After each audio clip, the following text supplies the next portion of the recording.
Gusto ko talaga yung durog na durog yung kamatis eh. Parang puso ko. Dinurog lang niya.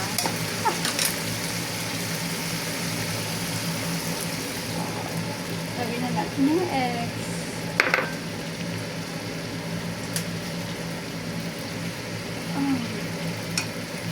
Nagluluto din naman ako ng nagluluto din ako ng eggs na sa kanila with tomato. Pero, ibang style lang siya.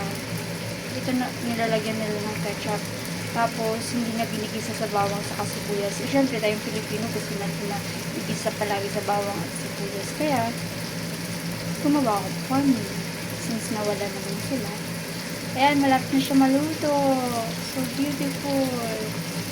Ay, diba? Okay.